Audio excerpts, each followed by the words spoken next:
All right, chapter 61, The Boozing Ken Once More.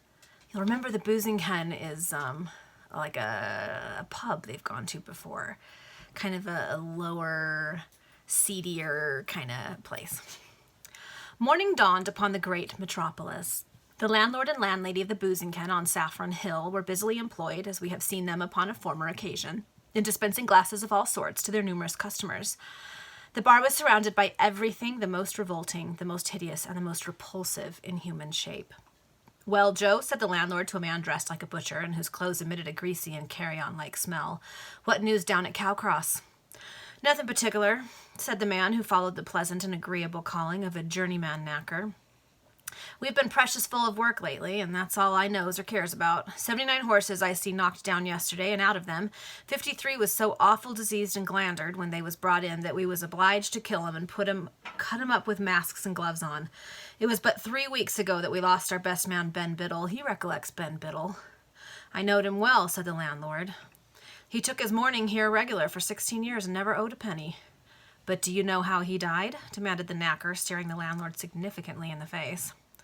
"He died of a fearful disease which is getting more and more amongst human creatures every day," continued the knacker. "He died of the glanders." "The glanders," said the landlady with a shudder, and all the persons who were taking their mourning at the bar crowded around the knacker to hear the particulars of Ben Biddle's death.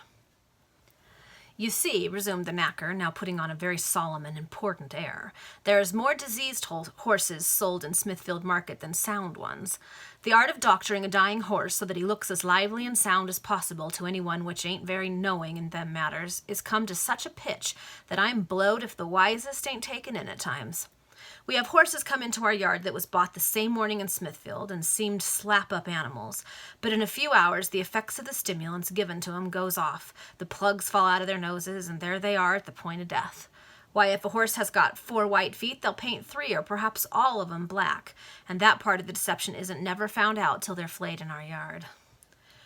"But about poor Biddle," said the landlord. "Well, in comes a horse one day," continued the knacker, "and although we saw he was dead lame and altogether done up, we never suspected that he had the glanders. So Ben Biddle had the killing on him." Okay, I'm going to skip the details of how he killed the horse, because it's a little more than we want to know. Okay. "While he was stooping over the beast, his hat falls off of his head, and his handkerchief, which he always carried in his hat, fell just upon the horse's mouth. The brute snorted out a last groan at the very moment that Ben picks up his handkerchief. So Ben puts the handkerchief again into his hat and puts his hat upon his head, and away we all goes to the public house to have a drop of half and half." Okay, so the hat that Ben was wearing while he was butchering a diseased horse, well, at this point, killing a diseased horse, fell onto the horse who wasn't quite dead yet, and then he took the handkerchief back. So it sounds like he's going to get some kind of disease from this dying horse. "Well," proceeded the knacker, "Ben drinks his share, and presently he takes his handkerchief out of his hat, quite promiscuous-like, and wipes his face. In a few minutes he feels a strange pain in the eyes, just as if some dust had got in, but he didn't think much on it, and so we all goes back to the yard. In a few hours, Ben was taken so bad he was obliged to give up work, and by 8 or 9 o'clock we was forced to take him to Bartholomew's Hospital. He was seized with dreadful fits of vomiting, and matter come out of his nose, eyes, and mouth. By the morning his face was all covered with sores. Holes appeared in his eyes, just for all the world as if they had got a most tremendous smallpox in him. By 3 o'clock in the afternoon he was a dead man, and I heard say that he died in the most awful agonies." "And that was the glanders?" said the landlady. "Yes, he got him by wiping his face with the pocket handkerchief that had fallen off the horse's nostrils." "How shocking," said several voices. "And is the glanders increasing?" asked the landlord. "The glanders is increasing," answered the knacker, "and I feel convinced that it will soon become a disease as regular amongst human beings as the smallpox or measles, because the authorities doesn't do their duty in preventing the sale of diseased animals." "And how would you remedy the evil?" "I would have the Lord Mayor and Corporation appoint a proper veterinary surgeon as inspector in Smithfield Market, a man of great experience and knowledge who won't let himself be humbugged or gammoned by any of those infernal thieves that gets a living, and makes fortunes too, by selling diseased animals doctored up for the occasion." "Yes, that's certainly a capital plan of yours," said the landlord approvingly. "But what becomes of all the flesh of the horses that go to your yards?" You may divide the horses that's killed by the knackers into 3 sorts, answered the man. That is, first, those horses that is quite healthy, but that has met with accidents in their limbs. Second, those that is perhaps the least thing deceased, or in the very last stage through old age. And third, those that is altogether rotten. The flesh of the first is bought by men whose business it is to boil it carefully and sell it to the sausage makers. It makes the sausages firm and is much better than beef. There isn't a sausage shop in London that don't use it. Then the tongues of these first-rate animals goes to the butchers, who salts and pickles them, and I'm blowed if anyone could tell them from the best ox tongues. Well, I never eat sausage or tongues again, cried the lady. Yeah, if you found out they're putting horse meat in your sausages, I think I'd stop eating sausages too.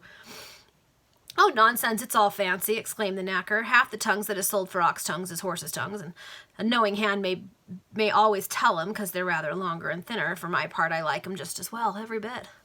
And the flesh of the second sort of horses? That goes to supply the cat's meat men in the swell neighborhoods, and the third sort, that is altogether putrid and rotten, is taken up by the cat's meat men in the poor neighborhoods. And do you mean to say that there is a...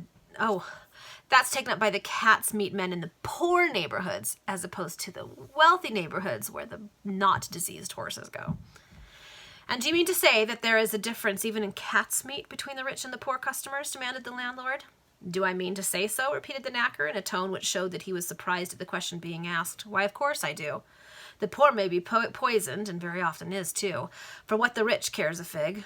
I can tell you more, too. Some of the first-class horses' meat, the sound and good, remember, is made into what's called hung beef. Some is potted, some is sold to the boarding schools around London, where they takes in young gentlemen and ladies at very low rate, and some is disposed of, but no, I don't dare tell you. Yes, do tell us, said the landlady in a coaxing tone. Do, there's a good fellow, cried the landlord. Come tell us, exclaimed a dozen voices. No, I can't. I should get myself into a scrape, perhaps, said the knacker, who was only putting a more keen edge upon the curiosity which he had excited, for he intended to yield all the time. We won't say a word, observed the landlady. And I'll stand a quartern of blue ruin, said the landlord, with 3 outs for you, me, and the missus. Well, if I must, said the knacker with affected reluctance. The fact is, he continued slowly, as if he were weighing every word he uttered, some of the primest bits of the first-rate flesh that goes out of the knackers' yards of this vast metropolis is sent to the workhouses. The workhouses, said the landlady. Oh, what a horror! An abomination, cried the landlord, filling 3 wine-glasses with gin. It's the truth, and now that I've said it, I'll stick to it, said the knacker. It's a shame, a burning shame, screamed a female voice. My poor old mother's in the Union, after having paid rates and taxes for 42 years, and if they make her eat horse's flesh, I'd like to know whether this country is governed or not. And my brother's in a workhouse, too, said a poor, decrepit old man, and he once kept his carriage and dined in company with George III at Guildhall, where he'd no end of turtle and venison. But lack-a-daisy, this is a sad falling off, if it's come down to horse flesh in his old age. What's the use of all this here whining and nonsense, oh, exclaimed the knacker. Don't I tell you that good horse flesh answers all the purposes of beef, and is eaten by the rich in the shape of sausages and tongues? What's the use, then, of making a fuss about it? How do you suppose the sausage shops can afford to sell solid meat without bone at the price they do if they didn't mix it with horse's flesh? They pays 2 pence a pound for the first-class flesh, and so it must be good. Never mind, said a voice. It's a shame to give paupers only a few ounces of meat a week, and let that be horse's flesh. It's high time these things was put to an end. Why don't the people take their own affairs in their own hands? Come now, said the knacker, assuming a dictatorial air and placing his arms akimbo. Perhaps you ain't aware that good first-class horse's flesh is better than half the meat that is sold in certain markets, I shan't say which, for the benefit of the poor. Now you toddle out on Sunday night on the Holloway, Liverpool, Mile End, and Hackney roads and see the sheep and oxen and calves coming into London for the next morning's market. Numbers of the poor beasts fall down and die through sheer fatigue. They're flayed and cut up all the same for the butcher's market. And what do you think becomes of all the beasts that die of disease and so on in the fields? Do you suppose they're wasted? No such a thing. They are all cut up too for consumption. Just take a walk on a Saturday night through a certain market after the gas is lighted, not before, mind, and look at the meat which is marked cheap. You'll see beef at 2 pence halfpenny a pound and veal at 3 pence. But what sort of stuff is it? Diseased, rotten. The butchers rub it over with fresh suet or fat, and that gives it a brighter appearance and a better smell. Howsomever, they can't prevent the meat from being quite thin, shrunk, poor, and flabby upon the bone. I'll bear witness to the truth of all what you've been saying this last time, said a butcher's lad, stepping forward. Of course you can, exclaimed the knacker, casting a triumphant glance around him. And do you know, he continued, that half the diseases and illnesses which takes hold on us without any visible cause, and which sometimes puzzle the doctors themselves, comes from eating this bad meat that I've been talking about?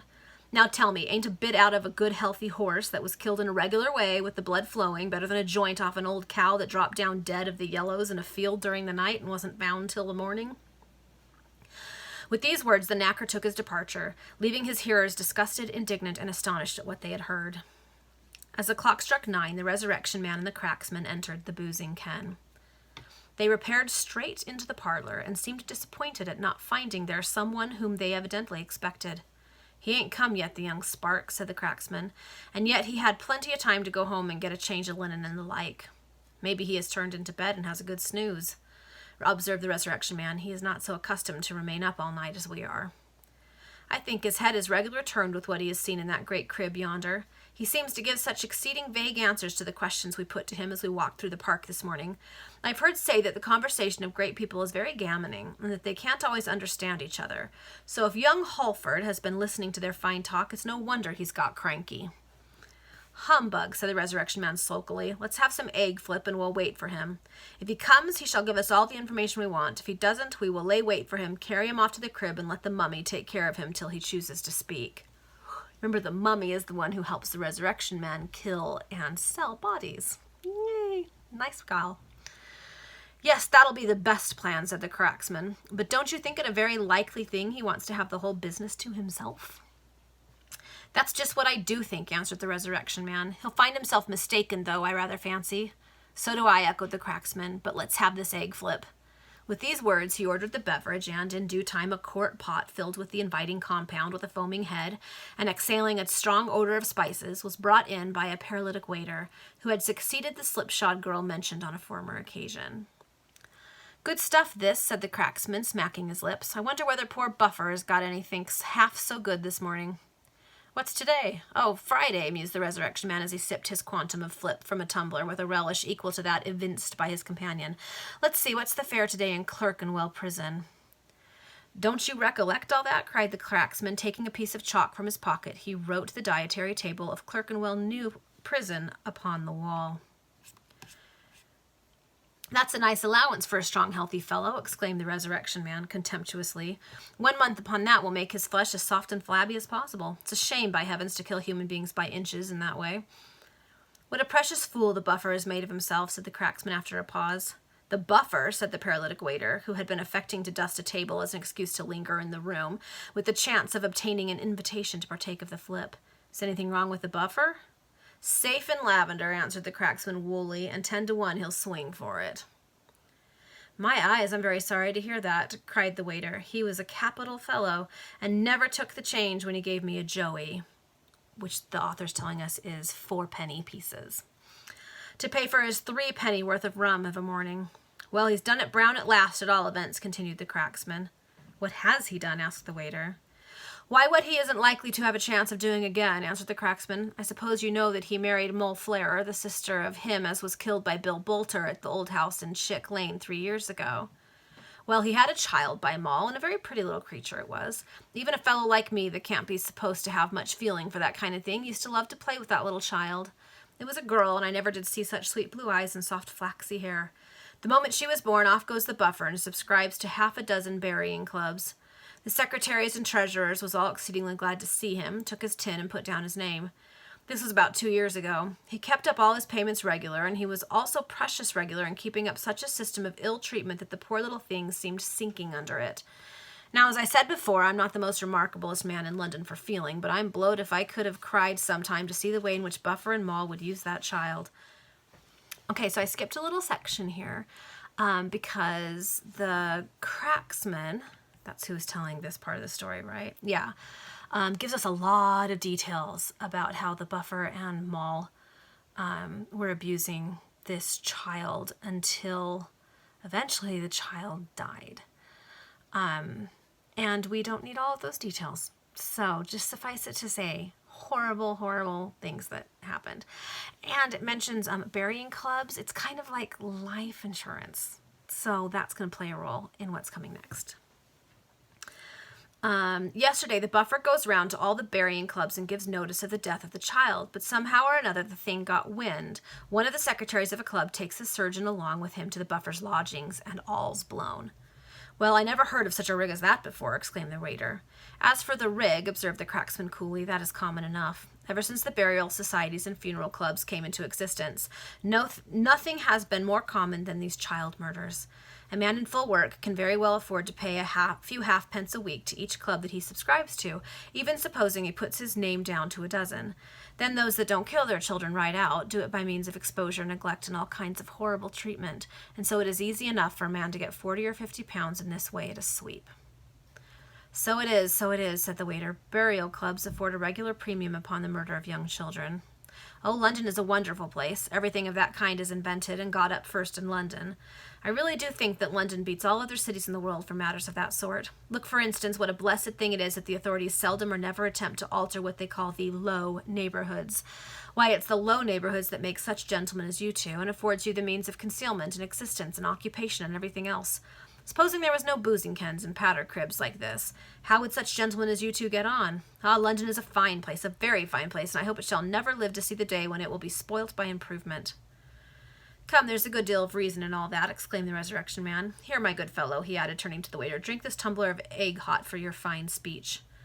The waiter did not require to be asked twice, but imbibed the smoking beverage with infinite satisfaction to himself. I never heard anything more true than what that fellow has just said, observed the Resurrection Man to his companion in iniquity. Only suppose now that all St. Giles, Clerkenwell, Bethnal Green, and the Mint were improved, as they call it, where the devil would crime take refuge. For no one knows better than you and me that we should uncommon soon have to give up business if we hadn't dark and narrow streets to operate in, cribs like this ken to meet and plan in, and the low courts and alleys to conceal ourselves in. What indeed would London be to us if it was all like the West End? And so the fact is that the authorities very kindly leave in existence and undisturbed those very places which give birth to you gentlemen in the first instance, said the waiter, and sustain you afterwards. Well, you ain't very far wrong, old feller, exclaimed the cracksman, but blow me if this ever struck me before. Nor me neither, said the Resurrection Man, till the flunky started the subject.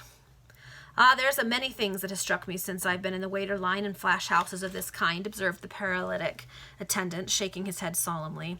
But one curious fact I've noticed, which is that in 9 cases out of 10, the laws themselves make men take to bad ways, and then punish them for acting under their influence. I don't understand that, said the cracksman.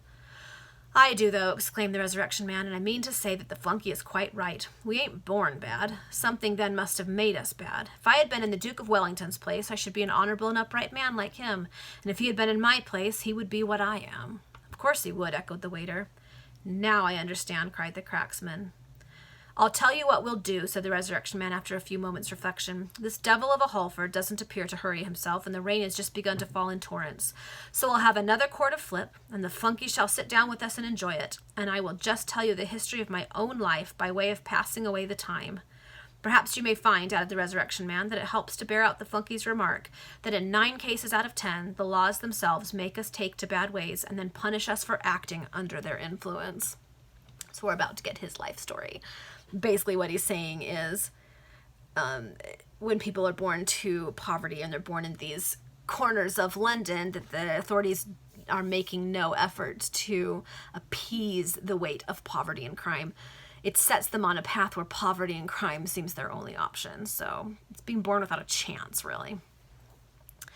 The second supply of flip was procured. The door of the parlor was shut. Room was made for the paralytic waiter near the fire, and the Resurrection Man commenced his narrative in the following manner.